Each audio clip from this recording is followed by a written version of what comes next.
Buenos días, soy el hermano Marco Antonio y esto es Unos Minutos con Dios.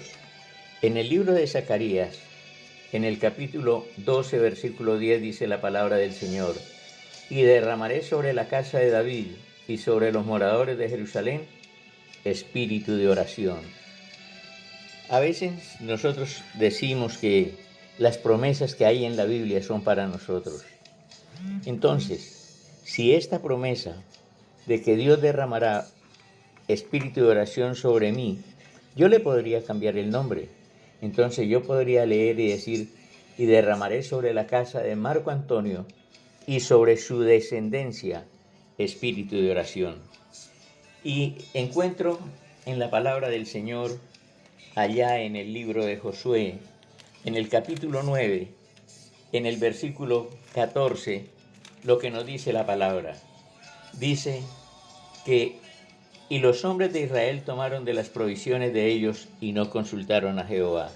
La historia de los gabaonitas que vinieron a decirle a Josué que ellos venían de muy lejos, que los cueros, los zapatos, los vestidos, el pan, el vino, todo eso lo habían echado fresquitico y que ahora ya los tenían los zapatos remendados, los vestidos rotos, el pan mohoso.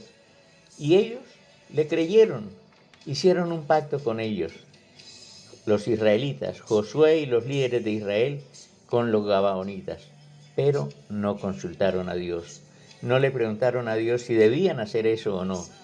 Y cuando Josué se dio cuenta del error que habían cometido, de que ellos vivían ahí nomasito, a 30 kilómetros, entonces aquel día Josué, cuando descubrió eso y habló con ellos: ¿por qué nos hicieron esto? Dijo: no, es que nos dio miedo.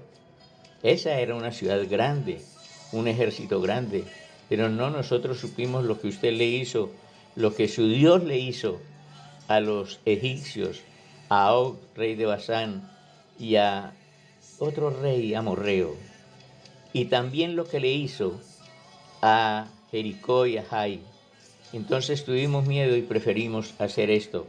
Y Josué los destinó aquel día a ser leñadores y aguadores para la congregación y para el altar de Dios en el lugar que Jehová eligiere, lo que son hasta hoy, hasta el día que esa palabra se escribió. Entonces Josué cometió un grave error y fue no haber orado. ¿Y qué le toca ahora? Aguantarse, porque ahí dice que ellos están hasta hoy siendo eso, estuvieron dentro del pueblo de Israel, sus enemigos rendidos, pero ¿cómo sería realmente la vida de ellos? En todo caso, lo que a mí me parece es que Josué tuvo que aguantarse el error que cometió por toda su vida. Cada vez que veía a uno de los gabaonitas, tenía que decir: ahí está mi error, ahí está mi error. Y los líderes también. ¿Cuántas veces nosotros también cometemos errores y a veces oramos y no hacemos caso? Y cada vez que vemos el error que cometimos, tenemos que decir: ahí está mi error. Pero entonces sucede algo. Josué y los israelitas se aguantaron a los gabaonitas. O sea, que acostumbrémonos a aguantarnos el error que cometimos sin ninguna queja y dándole gracias a Dios, porque Él es maravilloso. En todo caso, que nosotros podamos ver la manifestación del poder de Dios en medio de nuestra vida. Pero también encontramos allá en Mateo 4:1, donde nos dice la palabra del Señor: entonces Jesús fue llevado por el Espíritu al desierto para ser tentado por el diablo. El Espíritu Santo ya estaba llevando a Jesús. ¿Y a qué lo llevaba?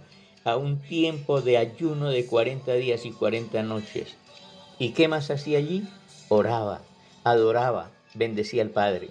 El Espíritu Santo lo llevó. Fue necesario esa unción del Espíritu Santo para que Él pudiera hacer esto, orar. Por eso Él dice: derramaré sobre su casa espíritu de oración. Allá en Lucas 6:12 nos dice la palabra del Señor, que